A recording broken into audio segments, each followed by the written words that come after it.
self-care in between. Physics, art, and math guide us down this path. Historical tales come alive, where science and stories dive. Blended facts with heart, knowledge from the start. Need bridge blues we sing to the future memory. Health and science in the mix. Maybrick's got the fix. Complex subjects made right clear. now Every episode in ways that we actually acquire the leads the way. and ways that make me more efficient. In the world of digital streams, turning knowledge into dreams. Through the tales of old, new stories unfold. Thank you so much for joining with me. It is truly an honor and a privilege. MedBix Webcast is a new kind of healthcare media channel to break the silo mentality and foster interdisciplinary thinking. Our mission is to fill that gap and to create a curiosity through different lenses, tapping the passion that guided the historical figures in medicine and bringing present-day groundbreaking research to the front lines. We interview physicians and leaders in the industry about present-day healthcare challenges on our live programming. Welcome to the MedBix Webcast. This is Ramananam Raju. I'm the host. You see my special flag, blessing of the Festival of Globe. I'm, the 200 years ago that we are under the British rule for 200 years after India. So that Indian celebrations, Dr. Romesh Japra, cardiologist, brought to Silicon Valley. I'm going to play a video about that. But I tell you, so it's a very interesting, community service is a central theme of his practice always. And then, always I used to meet Dr. Japra for years and years ago. He started this Festival of Globe, a non-profit organization. So they celebrate India, they do a big parade, and they do health fair. That health fair is going to be on Saturday.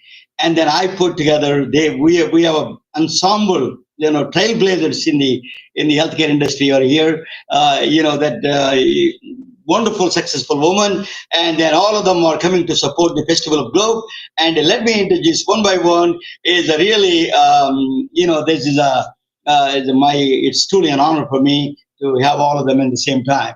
Dr. Meenu Vaid, she appeared on my podcast before, and she's a triple boarded certified, and she has internal medicine, she has addiction medicine, and then she has also in the infectious diseases. So she has quite a bit of a degree she has. So let me bring her to the table.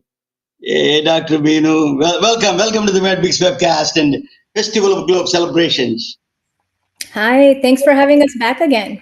So tell us a little bit about you a little bit, and then give me introduction for you. So, can you give me some let me take that out. Okay, let me give some introduction. I'm going to bring all of them together in a minute. So maybe I'll bring all of them same time and introduce everybody. Say, let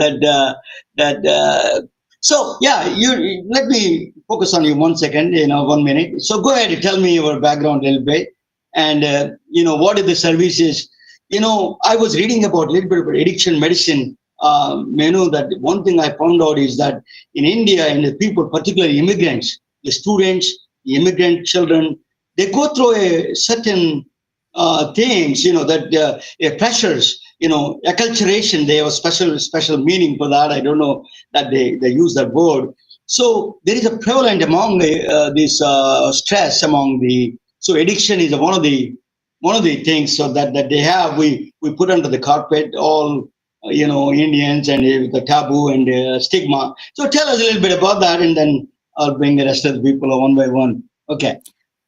So as we were talking about in the last time too, addiction, what is it? It's basically the ongoing use of a substance. Now that substance can be anything, right? The substance can be drugs, it can be alcohol, it can be TV, social media, anything. So it's just ongoing use of that substance despite the negative consequences. So like you said, stress. Stress, everybody wants an escape. And that is what it is. We're all under stress. The immigrants, we had, a lot of us have that leaving our country behind, and we have to still prove ourselves.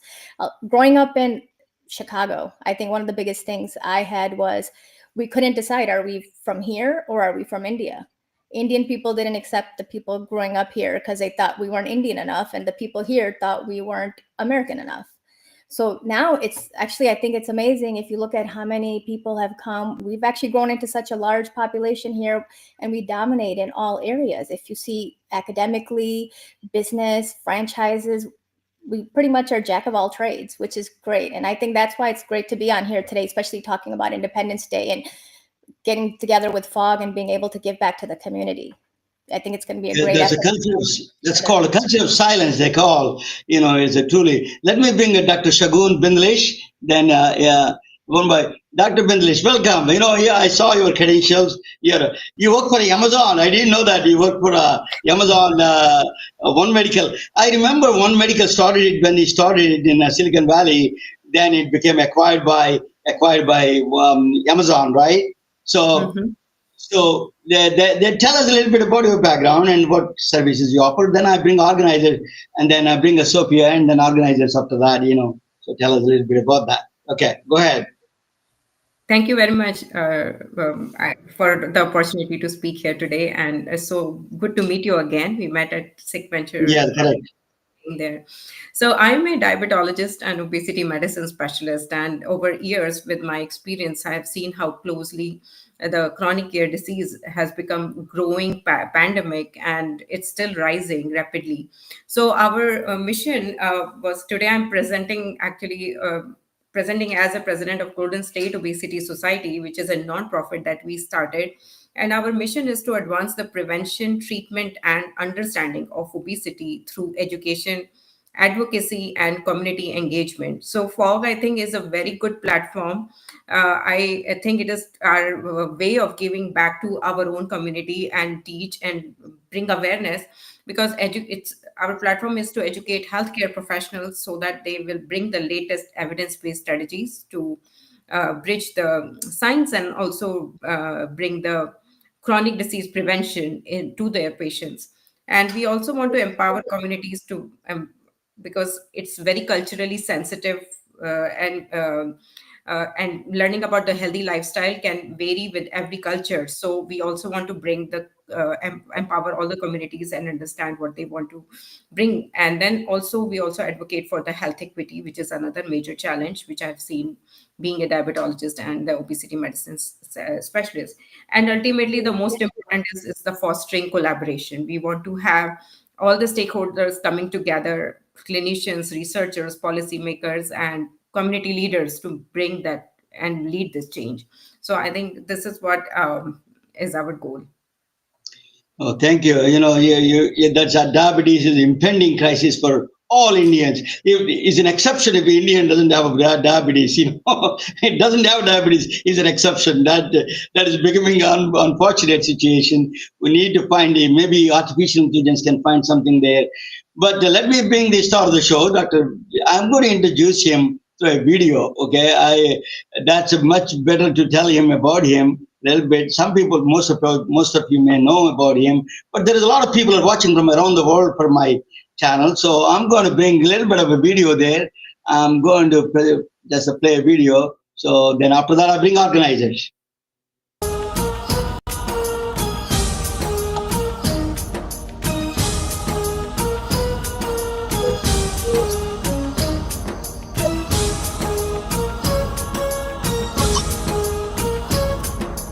I'm Romesh Japra. Welcome to Festival of Globe, FOG.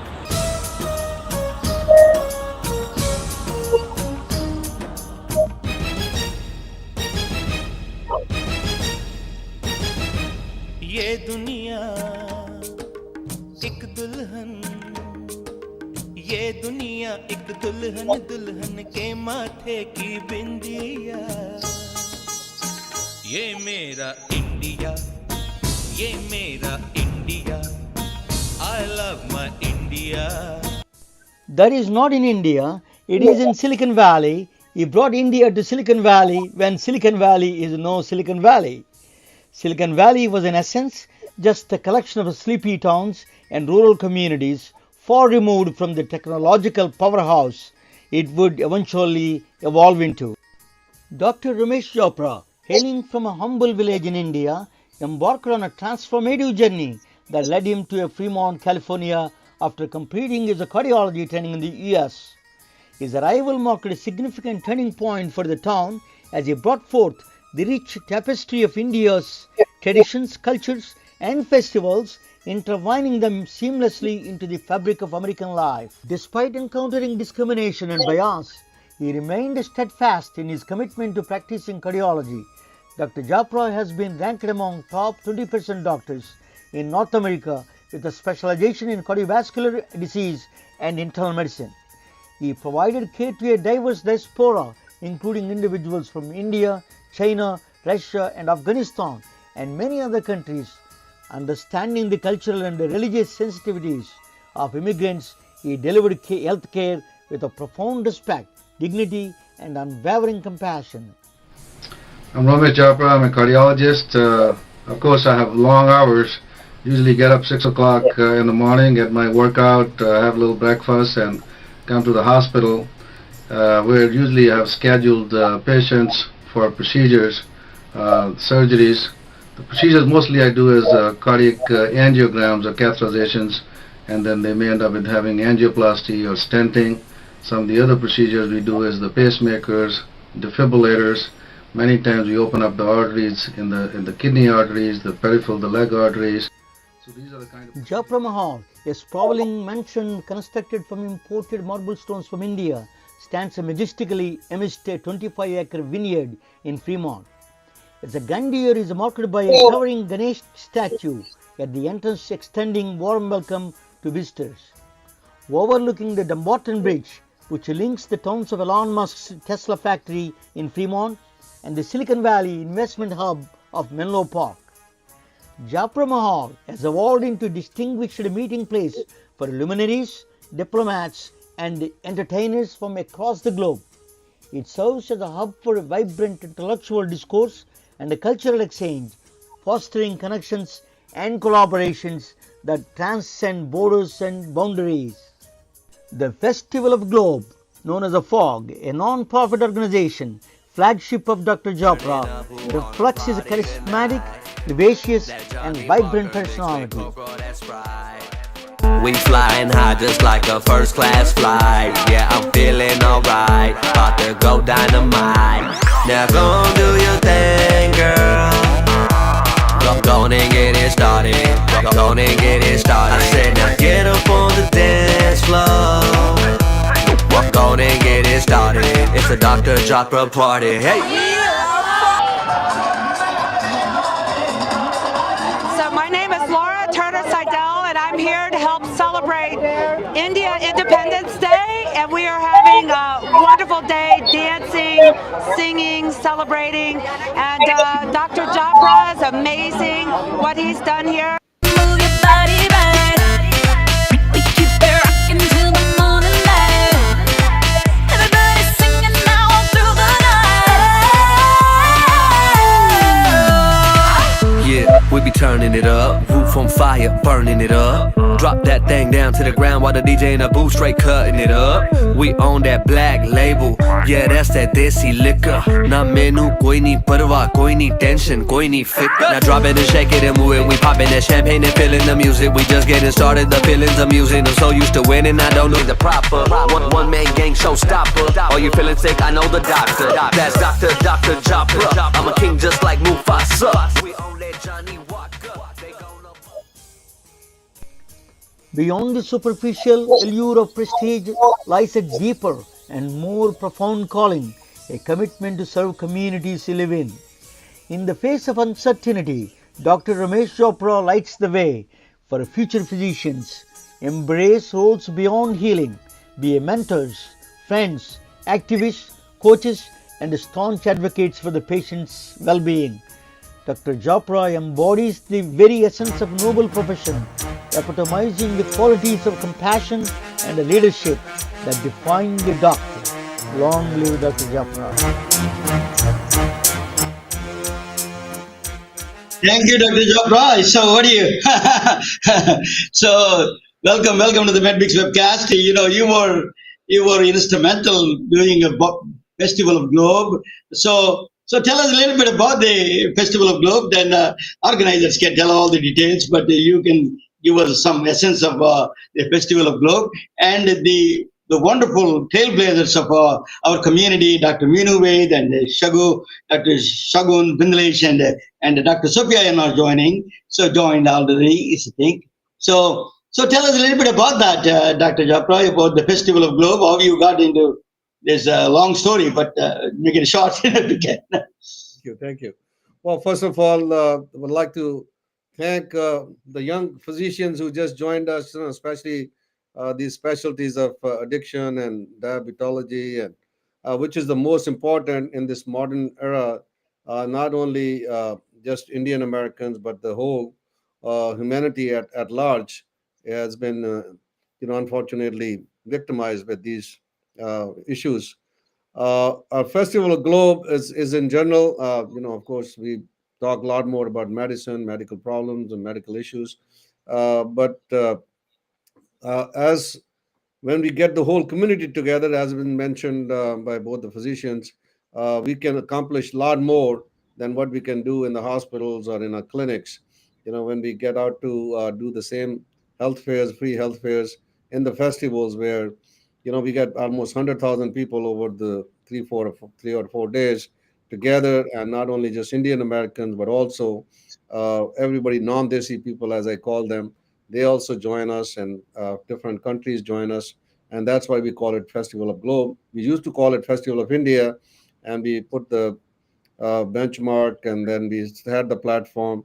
We thought a lot of other communities asked us, how can we do it? How can we emulate the same thing, which I've been doing it for 33 years now, this parade and the Festival of Globe.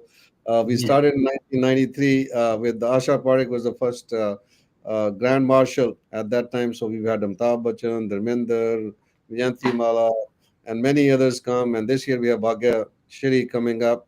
And this is one way to bring the Bollywood, Hollywood together, Washington, D.C., New Delhi together. Everybody gets excited.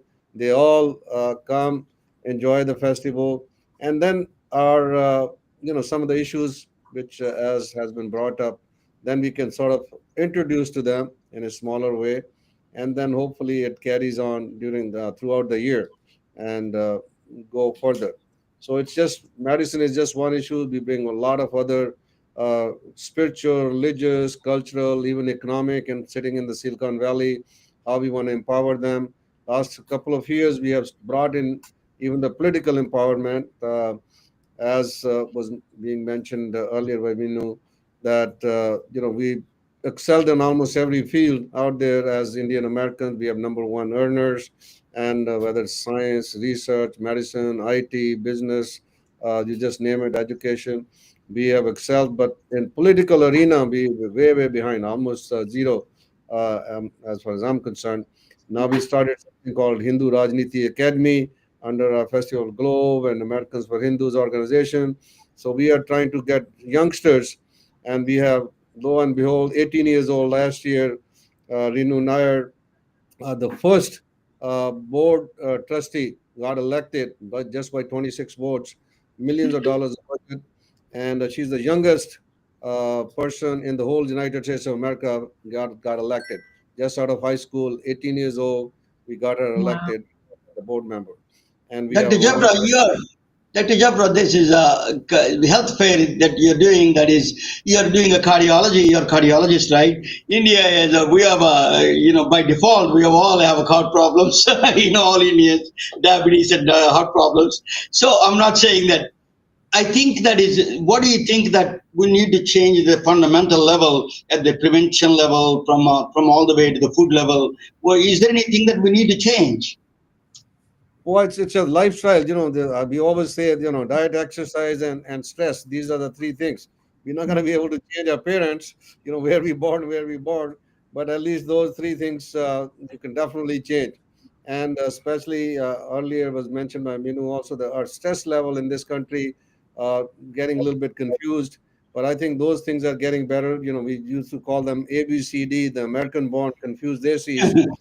Now we still use American born ABCD, but it's American born confident desis. So we're making these a lot more confident by getting elected, by becoming at the top. Out of the 100 top companies, 50 of them, 50 CEOs are Indian Americans right here in Silicon Valley. So they become a lot more confident, and our grandkids are even a lot more confident now. So things are being transformed. The change is happening, and we are very, very happy that through these festivals, through the organizations, temple center, religious centers, and of course our health centers, we have been able to transform a lot of these things. Talking about non-Desis, Dr. Japra, there's one of the non-Desis supporting here is Dr. Sophia Yan. She is a trailblazer herself. That all these three women are dealing with this culture of silence.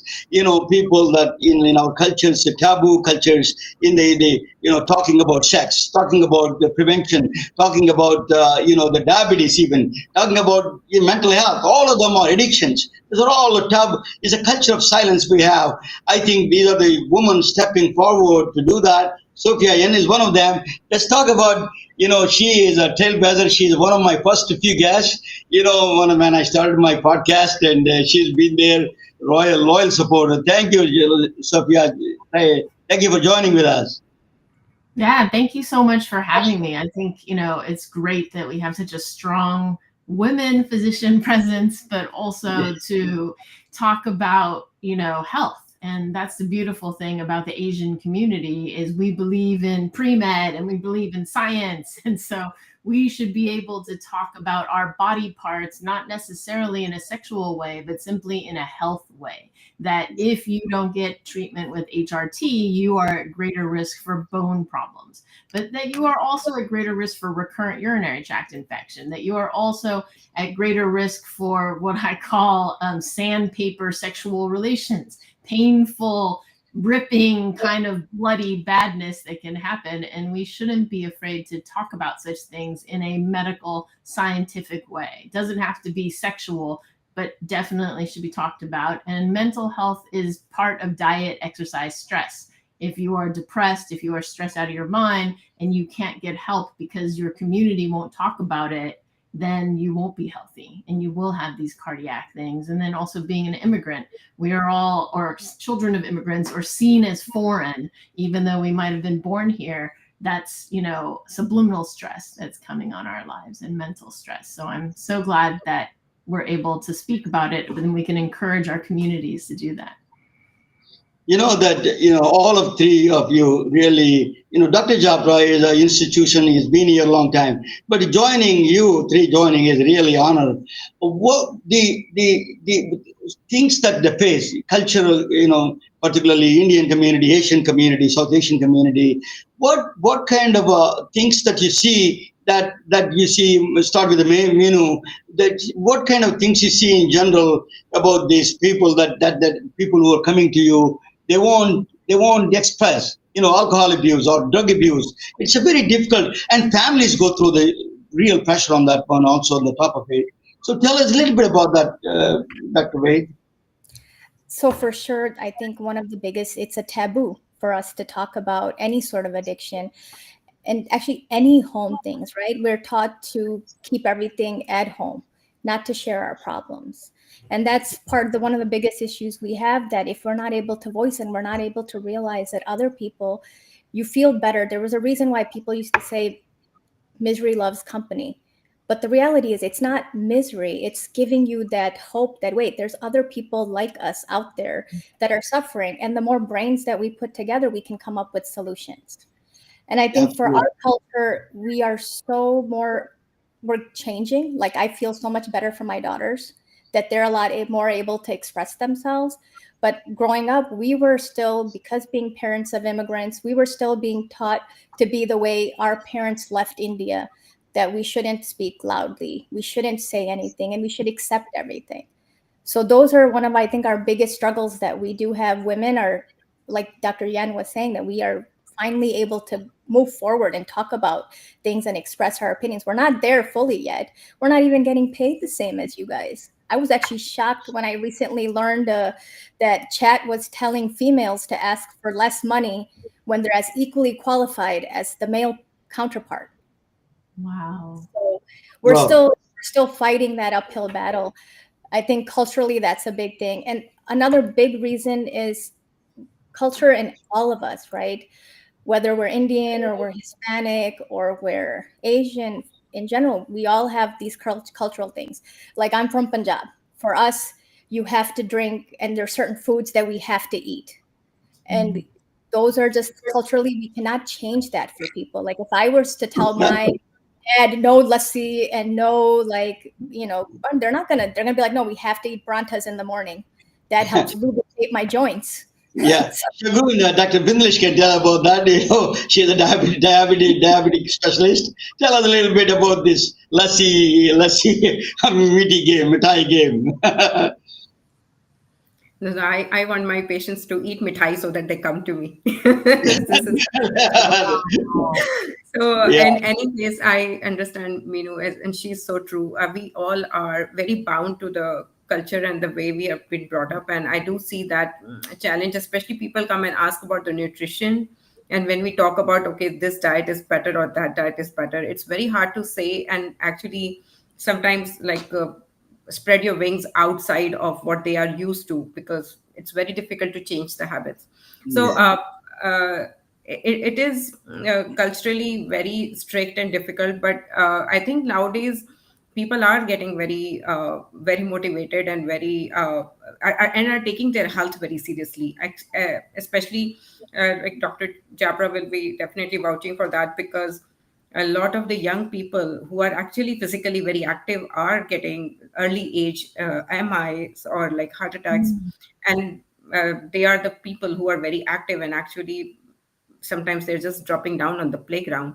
So you've heard about this a lot, and nowadays people are actually, with the genetic history and a lot of the other issues, like if they know about their friends, they just hear about that and they come and they say that we are very motivated to make some changes and you can help us. So those things, we are able to help those people to basically make some of the changes. And I always tell that pre-diabetes is not pre-diabetes. It is actually it's not a gray zone. It is a red zone. So acting fast is very, very important. Don't go by the numbers and don't chase the numbers. I think we are all very used to of chasing the numbers, and just the decimal of 6.5 being a diabetes and 6.4 not being a diabetes or pre-diabetes does not change your the potential to get the diabetes in future. So it's very, very important to understand that as well. Dr. Japra, you look at the whole disease into the politics, policies, implementation, and religion, food, and all of them mixed together. You do that very beautifully. Well, tell us a little bit about that, how that all together synchronize that whole politics and the cardiology and all those things together. You do that very well. Well, absolutely. It's a pretty, as long as you have the clarity of thought, like both Venu and Sophia and of course Shagun also mentioned, it's a civilizational thing, because it's not just the current thing or just a little bit diet or exercise or stress, but it's a civilizational thing, a culture, how we grow up and how we get those habits into our day-to-day life, the way we live. I think they're all affecting us. And to transform all these things, you need to have a bigger picture. So how we growing up, how we trying to transform, how we want trying to change. Japanese is a big example. They used to be very back type. They never had kind of stress. They were not into the rat race, the westernization and other things. Uh, Even genetically, they were always small. They did not care about too much the food and other things. But now they're taller. They are looking a lot better. But at the same time, the diseases have gotten worse too. So they are really a lot more afflicted with heart disease, and just like anybody else, we used to say that they don't get heart disease. I mean, that's like one third of. We were 3 times more as Asian Americans or Indian Americans than even the Caucasians. But now things are changing. Everybody, whoever's used to this kind of lifestyle, the stress, rat race, and everything, they're gonna get these diseases. Now, why diabetes is getting more and more? It's beyond any one of us. Even though people have been a little more careful diet-wise, but it just keep increasing. Like you said, now not having diabetes is an exception, rather than the other way around. So some of these things are beyond our comprehension right now, but I think a lot of research is being done. So we have to take a bigger picture, the broader perspective of the whole scenario, and try to find out how we can change it. So, of course, education, prevention, as everybody's mentioning, is the key to anything and everything. Uh, as an interventional cardiologist, I always look up to, when the diseases happen. But I always, right from the beginning, been able to look into the prevention and the root cause of the problems beyond our genetics and our lifestyle also, uh, so that we can change some of these things. So it's important that we look at it, look at the bigger picture. Dr. Sophia Yan is a multifaceted woman. She does menopause, premenopause. There's a woman, from all the way from a teenage woman to all the way pediatrics, actually, obesity, pediatric obesity, and then birth control pills and see the pregnancy, unwanted pregnancies. And the third one is actually menopause. And then he told all this menopause. My mother suffered quite a bit of a bleeding, and I remember those days. I didn't understand it. There's so many women silently suffer these kind of things. So, Dr. Sophia, and can you shed some light on all these things, just briefly about it? Yeah, I would say from my perspective as a primary care physician, but also a specialist from adolescent medicine and menopause, it really is obesity that's increasing the risk of diabetes. And 66% of the US population is overweight or obese. And that number is now coming down, but that's 2 out of 3 people in the United States. And as Asians, they've shown that our definition of obesity should actually be a lower BMI than what is being used for Caucasians. And so that may be with our community, we're being underdiagnosed when we need to be diagnosed, when we need to have interventions. And insurance may not cover nutrition, may not cover certain GLP-1s because we don't meet the Caucasian standards for BMI or for overweight or for obesity. And as you said, diet, exercise, and stress, but also access to medications and making sure that we as Asians are being studied as part of the research, and that recognizing we may need different standards for BMI, for other measures compared to the Caucasians. And then I always say, don't glob all the Asians together. I like globbing us together when we are fighting for rights and privileges. But when it comes to research, you want to separate the Japanese from the South Asian,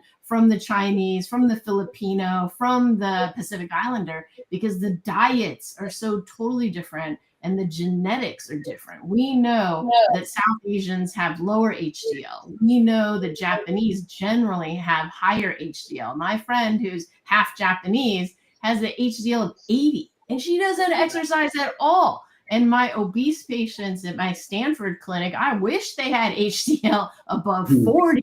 And these are children. These are, 15-year-olds, 17-year-olds, 12 years old. And if you have a genetic predisposition to lower HDL, that makes it even worse. But you can get your HDL up with exercise. You can maybe help it with walnuts and other stuff.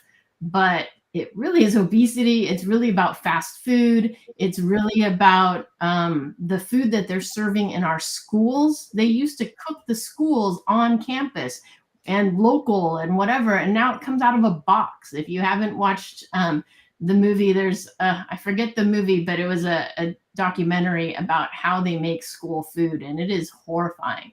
And we, if we care about our children and our future grandchildren, need to make sure we're advocating that, great, we're having free school lunch, but let's not have hamburger, hot dogs, and pizza every single day. And that's what the current menu is, even at a wealthy community such as Los Altos, hint, hint, and Cupertino, et cetera, and Fremont. So that's why we're organizing a health fair. You all can meet all the audience and people in the living in a Bay Area community. People can come down, get advice from you on Saturday. The organizer for us is actually both are the hard workers. Lakshmi Iyer, she joining. Lakshmi, can you talk us a little bit? And Kavana, she's a doctor from India. She's appearing all the exams, but now she's helping this clinic doing this non-profit support. So Sujata, she's a teacher and she's helping all three. So Lakshmi, take over and see that what day it starts and who are the people coming there on the Festival of Globe celebration and health fair. Yeah. Thank you, Ramana, for inviting me. And it's so great to meet all of you, Dr. Meenu Vaid and Dr. Bindlish and Dr. Sophia Yen. And I'm very, very grateful to Dr. Japra for giving me this opportunity to be the coordinator for the FOG Health Fair. Just a little background, I have been associated with the Festival of Globe for over a decade now as a volunteer with various events. And before COVID, we also did a huge wellness conference. And now this year, we have so many modalities coming, and it's apart from allopathic medicine, we have Ayurveda, we have traditional Chinese medicine, then we have yoga therapy, and then we have mental wellness experts. So we have a lot of people coming to join all of you to provide a very holistic view of wellness. It's on Saturday, August 16th from 10 a.m. to 2 p.m. And I'm very fortunate to have a team, a very stellar team with Dr. Kavana and Sujata Srivastava. So Sujata has been helping me on the ground with marketing and with coordinating the volunteers and lots of other little stuff that never gets talked about. And Dr. Kavana has been helping me with coordinating with all the doctors and the volunteers. So I think I'll pass it on to Dr. Kavana to tell us a little bit more about uh, who all are coming to our health fair. So take it. Okay. Kavana. Well, thank you, Lakshmi ji, and hello to everybody listening in. I'm Kavana, and I've been appointed as the co-chair for the Festival of Globe Health Fair this year. And I'm so excited to give all of you a sneak peek into this year's Festival of Globe. So the health fair has always been about connecting our community with healthcare in a way that's more approachable and also engaging and right where the community comes together. Every year we have a beautiful mix of modern medicine and holistic wellness just come together under one roof. And we're deeply grateful to our sponsors this year, who are Kaiser, Kenexa, and Washington Hospital, for making this possible.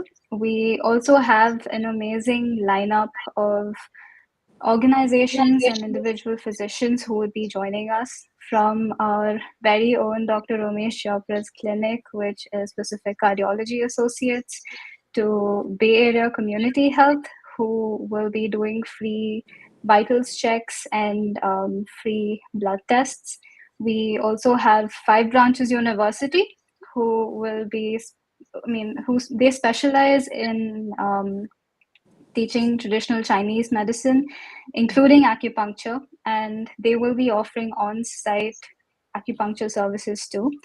We also have Yoga Bharati, who is promoting and raising awareness about yoga and yoga therapy. And we have the California Association of Ayurvedic Medicine. And in addition, we also have experts like Dr. Diana Bloom, who is a Parkinson's specialist. We have Dr. Bhandari, gastroenterologist, and Dr. Sheila Dobe, who is a wonderful dentist and who's been active in the community for many years.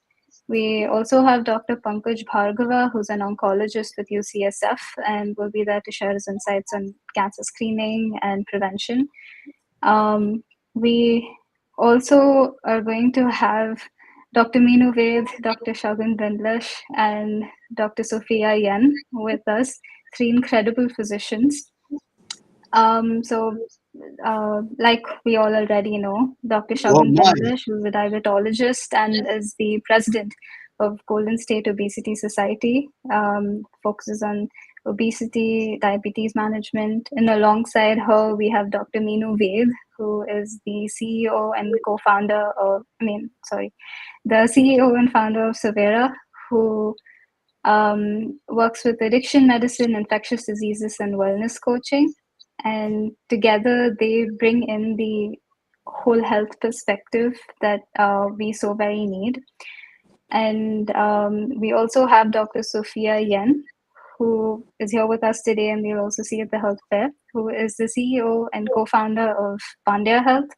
And she specializes in women's health, ranging from birth control to peri and postmenopausal care, adolescent medicine.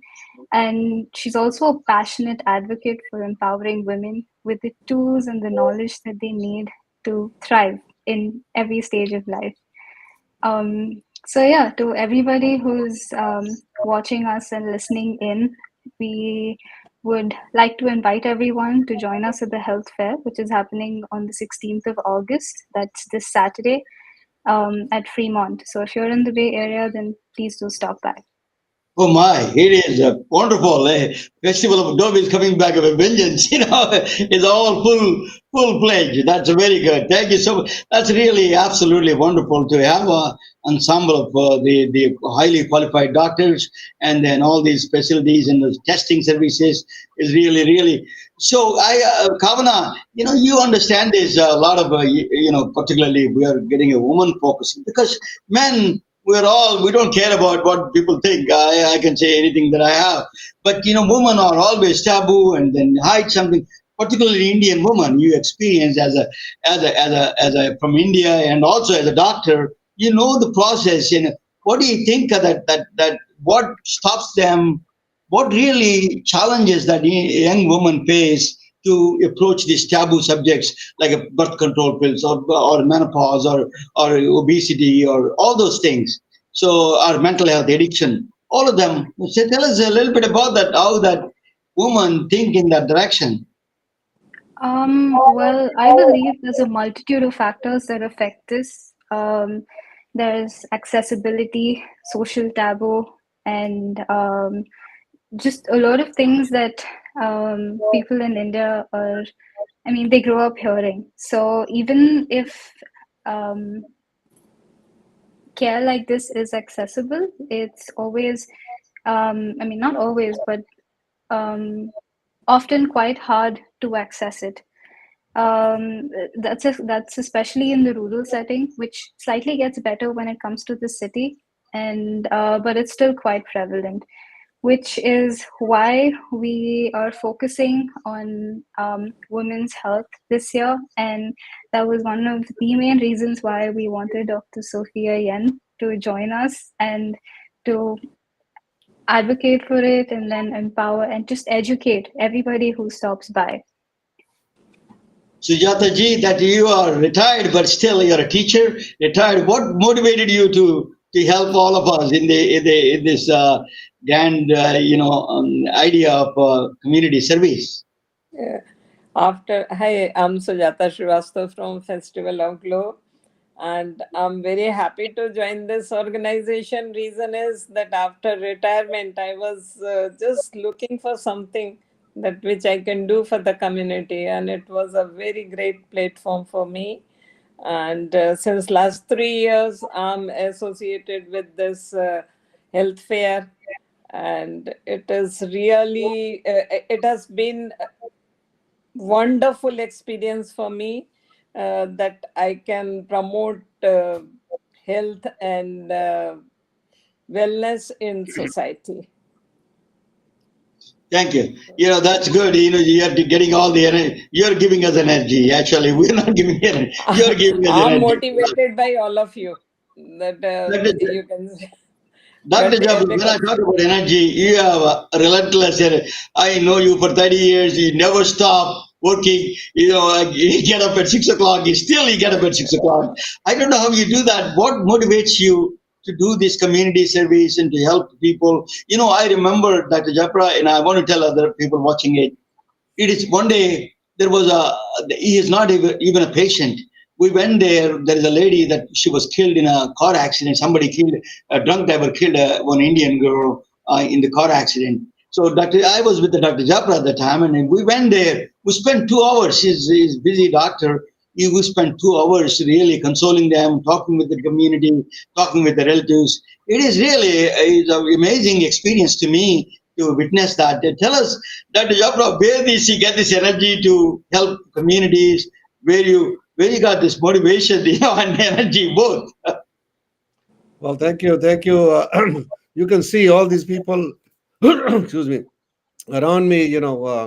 Everybody gets so excited, gets so motivated, so helpful, and see that kind of passion amongst people around you.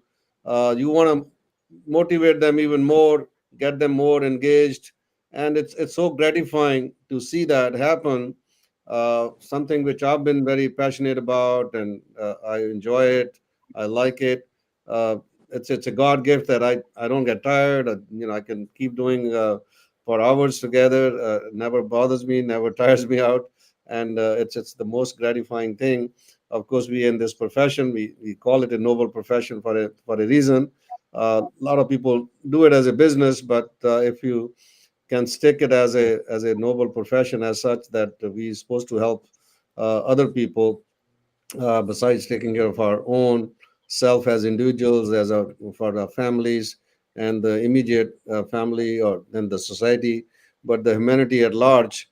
If you start thinking bigger picture, broader picture, which I always try to do in my thinking, I think you'll be well served, and then you'll always get that energy. So that's it's very difficult to explain how are you going to get it. There's no simple formula. How are you going to get re-energized, or have that kind of stamina, or you know power to hang in there and keep doing it year after year. So we've been doing this health fair the last 43 years.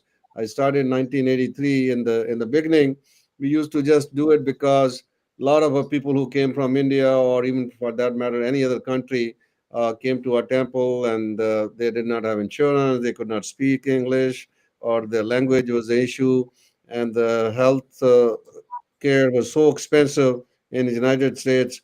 They could not go to uh, even to the emergency room. They used to get charged and everything in those days, and doctors won't give them appointments, and some they'll run out of medicine. So we used to get a lot of samples those days, and I'll have the whole actually library full of these samples in my temple. We used to distribute them left and right to everybody, and as a matter, we made a lot of trips those days to back home to India many times with shiploads of these medicines, and many of these pharmaceutical companies will help us. So that was the beginning of it, and this from that onwards, the whole healthcare technique and the modern things, the advice came up, and of the specialties, a lot more specialties, a lot more specialists, organizations, they got into it, and along with our cultural extravaganza has been there, whether it's food, arts, crafts, clothes, jewelry, or just the children. We got more than 1,000 kids have dance competition, classical, semi-classical, folk dances, Bollywood dances. So, like you said, we built a little India around it. And like Lakshmi mentioned, she used to take charge of our film festival. We used to have these independent filmmakers who nobody will care about. 99% of those filmmakers, they make the film, they spend almost every cent they have in their pockets, and those films used to end up in the closets. So we thought, okay, let's them get it out and show it to the people. So we did that few years. Unfortunately, after COVID, we could not continue it. And people keep asking me, as a matter, Lakshmi keeps asking, we should start it again. That is the best way to educate people sometime. You can take up something, whether it's a documentary or a small film or whatever your passion is. You want to put everything into it and showcase it. And that has the probably lifelong thing. Once you've seen the movie, it can probably stick with you, exactly what you see. What you read in the books and shows and TV, it's probably not as lasting as the movies are. So there are a lot of things like that. So it's going to be ongoing thing. That's why Festival Globe keeps getting bigger. Hundreds of thousands of people come. A lot more people getting involved. Almost every aspect of life or lifestyle gets involved. So gets very interesting, exciting, entertaining. You just name it. To me, it's just very gratifying. That's why I keep doing it. Thank you, sir. Let me final round of questions. I'm going to almost end of the program. Let me start with Dr. Minu Vaid. Dr. Vaid, this is one of the things is that the families that silent sufferers in the addiction. Yeah, we have a lot of Indian community. Some of them are we know somebody at least. They have alcohol abuse or drug abuse. Some of the things that happen. How do you support these? How do you, what kind of things you tell them to the families that facing this crisis in their family itself? So for alcohol use or opioid use, we actually have medications that we can help their loved ones if they need.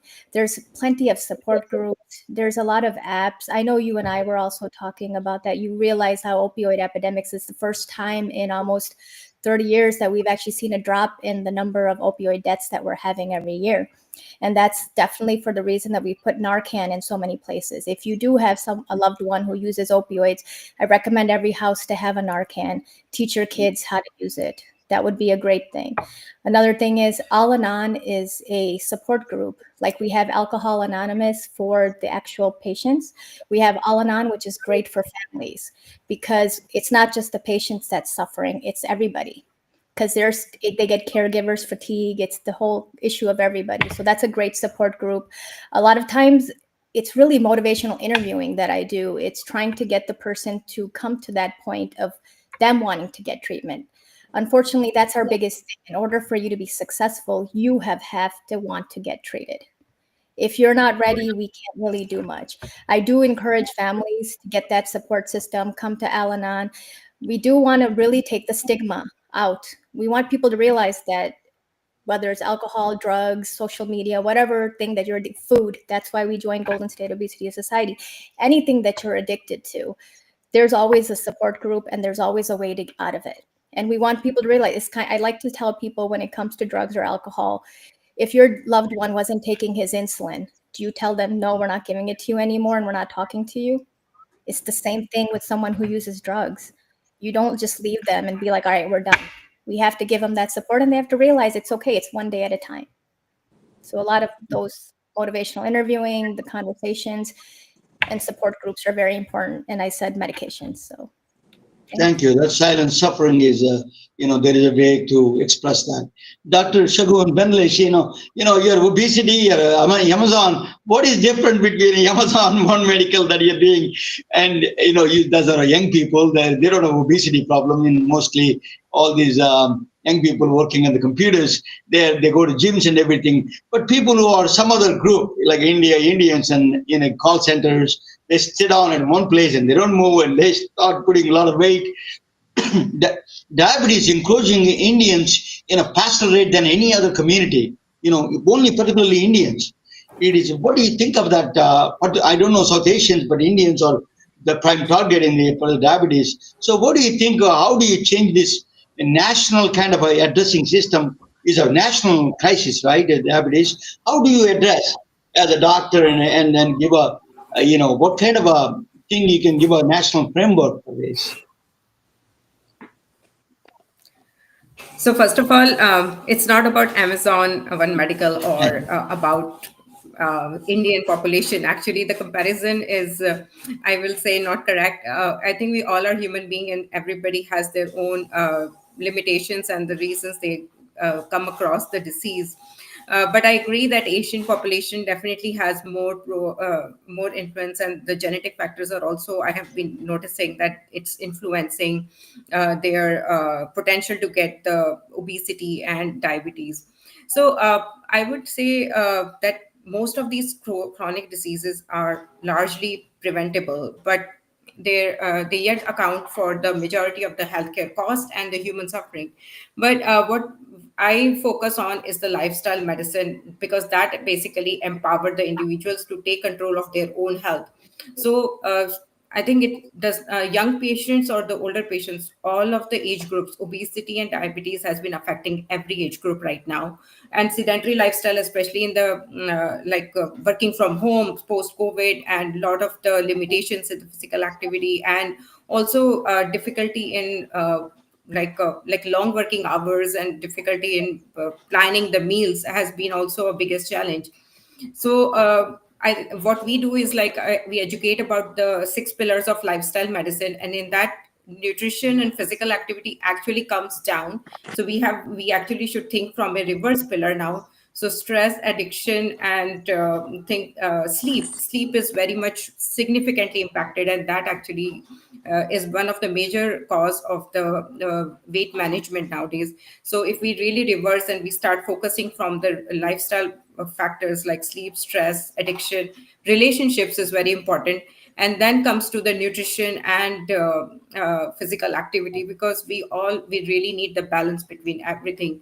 So it's actually not just adding the years to life, it is actually adding life to years, because by integrating all of these 6 pillars together, you can strongly suggest the prevention strategies, and that can actually help with the true health improvement and weight management. So when I do the weight management, my focus is not only about the how much patient is eating or how much he's exercising. We never even start now from there. We first address the stigma, bias, the limitations that they go across, the cultural sensitivity they have gone through, and then we also now address their basic barriers that they are going through in family support, and everything matters a lot. So I think it's a holistic approach, definitely, and Love that's that what we are reverse, working on. love that reverse thinking, Dr. Bindlish. That's what we need. Start with a different way of thinking can solve a lot of problem. Actually, the physics, I'm a physicist. The way that you look at the problem is more important than solving the problem. And sometimes that's what you're doing. Dr. Sophia, you're you have to be part psychologist, because young women approach you, then they're hesitant to talk about control pills or the pregnancy or sex education, whatever it is. How do you approach? How do you make them comfortable doing that? How do you do that in that? I think the key is it's about intention. I'm here to improve your health, and I can't help you if you don't tell me what's wrong. And so if I ask you a question, does it hurt when you have sex? I need to know.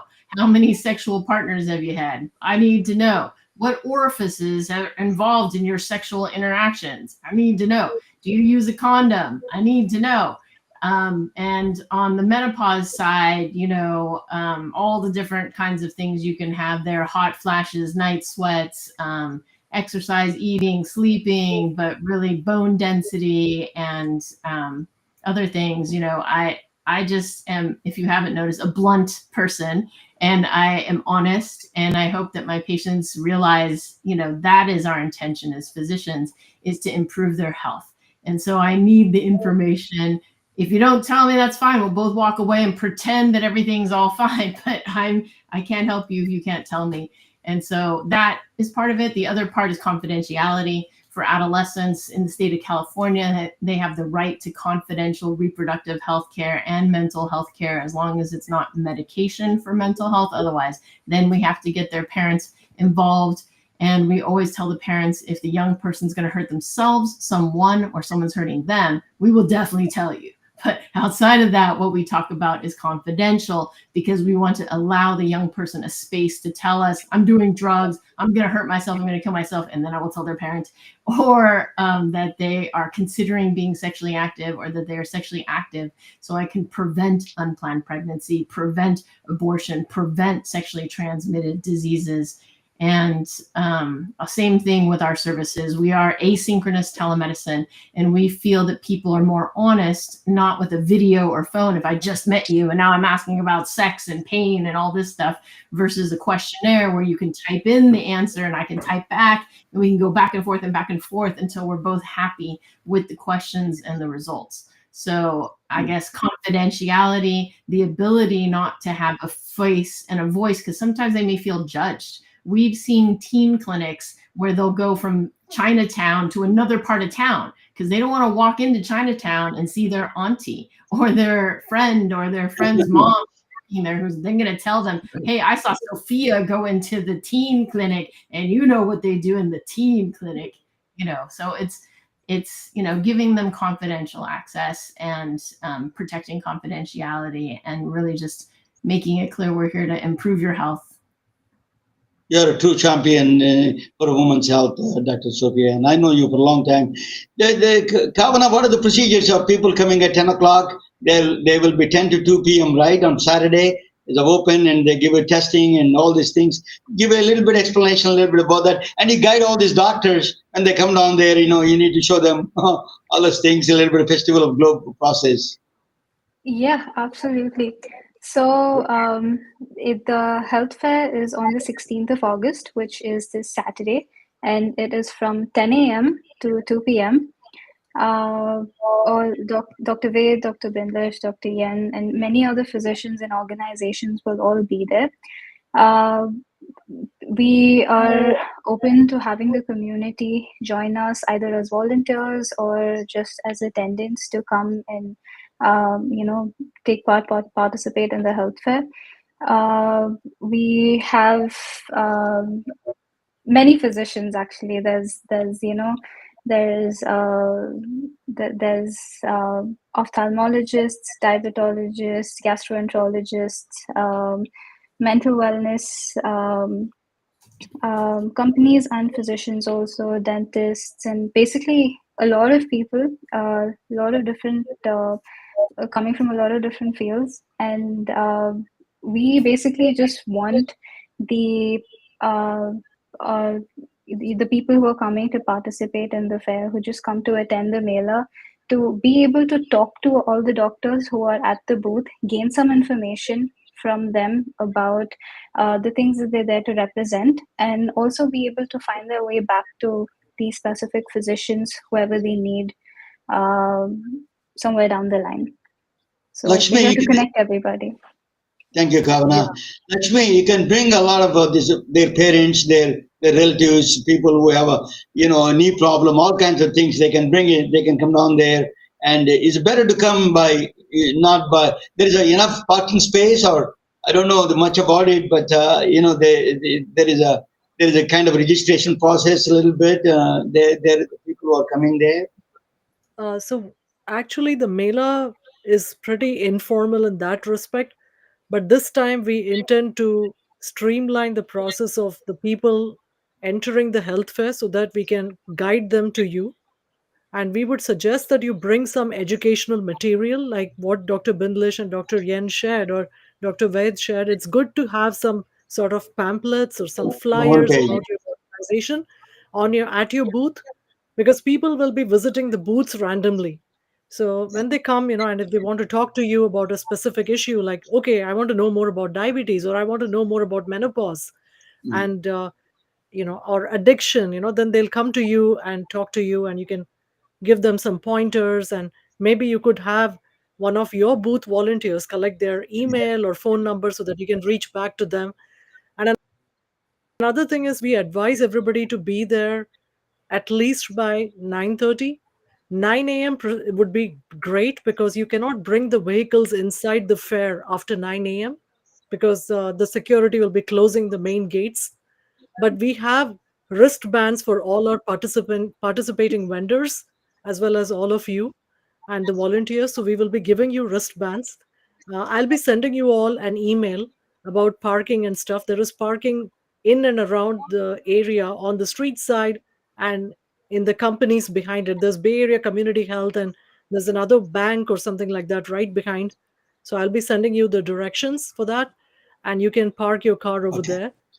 And if you need anything, please reach out to me or Kavana or Sujata. We will provide our numbers to you, and we'll be at your service. Anything you need. Oh, thank you, Lakshmi. One more, the doctors who are coming there, and if they want to bring a pamphlets or anything, a flyer, they can put their contact information. Actually, they can put a name and contact information. So, thank you. Yes. It is a truly an honor. Let me talk the final word with Dr. Japra. Dr. Japra, you are providing this kind of a platform for all of us to do that. You are a relentless, the community champion. You're always helping people, including me. You helped me quite a bit. Actually, I want to be. So you were always helping people. So what is that? You tell us a little bit about this health fair and what do you want to do the next. What is the progression of your vision of this community service? Thank you, Mana. I think there was a question. If you allow me, I don't know if you have time to answer that question by Dr. Michaela. I think Janice Michaela on the chat here. She had asked a couple of questions Okay, regarding please. the Southeast Asian heritage, whether it is a risk factor. She's absolutely right. There are three times more chances of getting heart disease if you belong to that heritage. One of the reasons has been the metabolic syndrome, which we know for a long time. There may be other reasons as well. As you know, that most of our community does have high LDL, low HDL, and then high triglycerides itself. Then the insulin resistance is high, and then of course even the waste is much more. So we call it a metabolic syndrome. That becomes a big risk factor three times. And she also asked a question whether the food, if you have more omega-3 or fish oil, whether that's makes any difference. It will become protective as you know, the omega-3 and the fish oil does increase your HDL and decreases the triglycerides as such. So people who eat a lot more fish at the coastal level, where they live in the coastal areas, I think they probably, theoretically, for sure, they will have more omega-3, which is more protective. The HDL, higher HDL is protective, even though not 100% proven. But so indirectly, it will definitely be helpful. So it's always advisable to have, I guess, more fish. If you can't have fish, then you can have fish oil. Some of our vegetarian people don't want to even have fish oil capsules.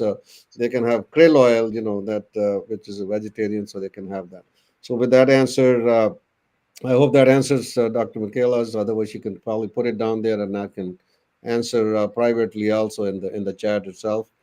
But coming back to your question, the long run, my vision is that more and more of these health fairs should be done. I think it has happened. We have all our API association organizations. They are doing a lot more. They have even van service, health van here, back home. They open many these free clinics. I know there's a Chinese hospital here in San Francisco, other areas where they're giving some free service. Healthcare, unfortunately, is very, very expensive. Access, as has been mentioned by our panelists here, is a big issue, not only just for women, but almost anybody and everybody, because it's just too much costly affair, and then other taboos as well. So the access has to be much, much better than what it is. How we can decrease the cost, of course, that's a different policymakers. It's a huge topic. But my just one little advice has been to all these policymakers has been that if they can really cut down on the malpractice insurance or the liability insurance and those kind of things, I think things will get a lot better. It will get less expensive. Unfortunately, we sometimes play too much defensive medicine, and if that can be taken care of, the access will be a lot better. It'll be a lot less costly. So those are a few things. I'm sure there are a lot more things which we can talk about. So that's my perspective in the future. That's why politically I always say let's be on the table to make policies rather than be on the menu for anything and everything. As Asians, as minorities, as somebody even mentioned, as foreigners, we feel that pinch, we feel that being discriminated all the time.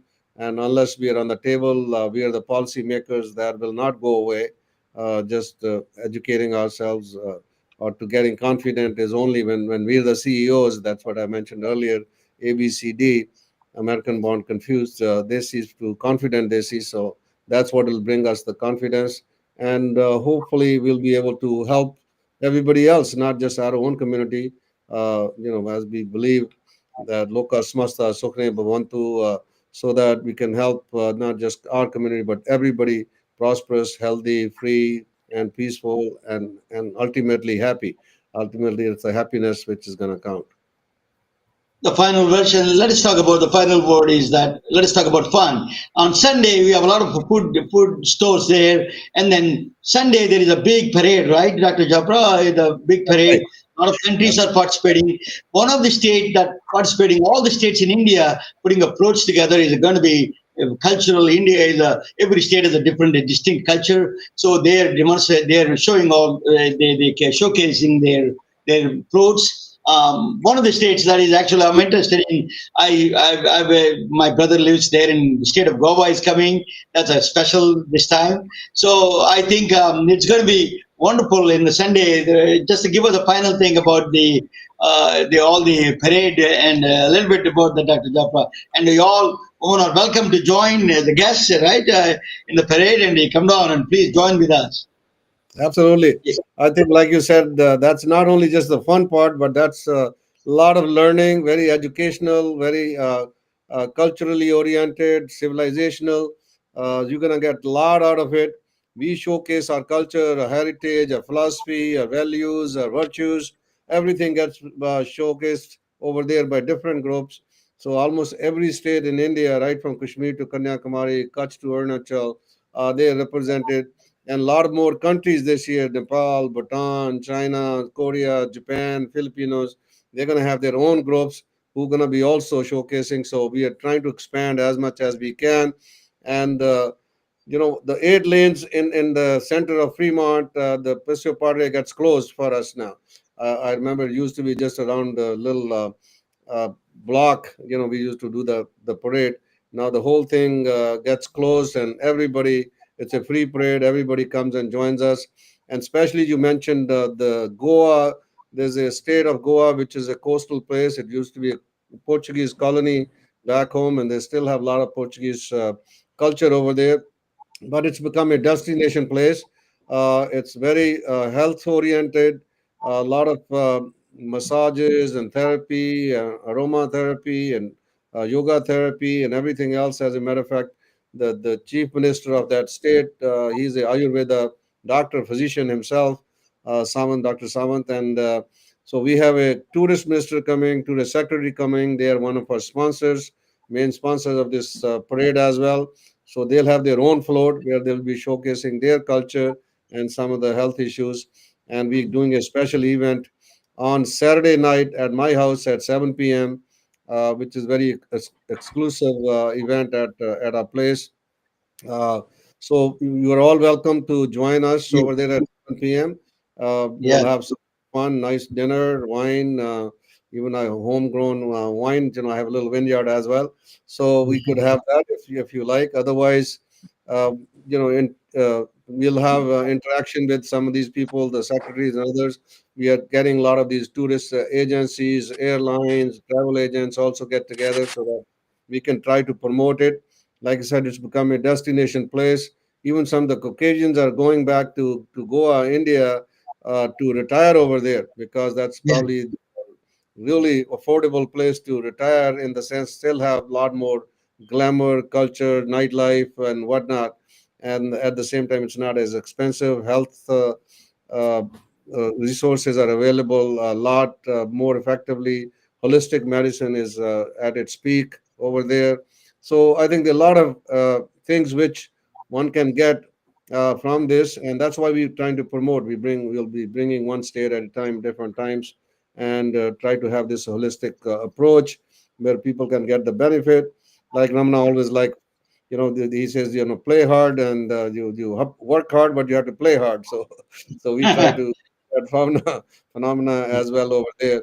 So uh, everybody's welcome. There's going to be a lot of events. It's just about 2 hours, and after that, a lot of entertainment on the stage.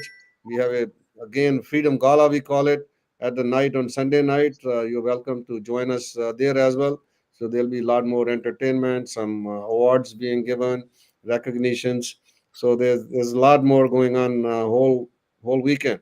I mean, for Friday we have another event where we have flag hosting. We have a uh, press conference, with our Grand Marshal Bhagyashri, the superstar, come from Bollywood all the way. So that is also available, and she'll be with us all the 3 days. And I'm sure you'll be meeting with her as well. Lakshmi, could you please send out the Dr. Japra's information of Saturday function for all these doctors that were attending? Okay. So, Yes. I'm so much privileged to have all of you together. I know all of you personally well. I think it is truly an honor, and it is a great service, great community. You're all providing this time for all of us. It is truly an honor. Thank you so much for joining. It is a truly an honor. Okay. Happy. This is a festival of globe flag that I'm wearing right now. We're going to celebrate that India's independence along with all our human spirit. Thank you so much. Good night, all of you. Thank you. Good night. Thank you. We are retelling their stories through our patented designs that can be worn on scrubs, t-shirts, printed on conference bags, and endless other promotional materials.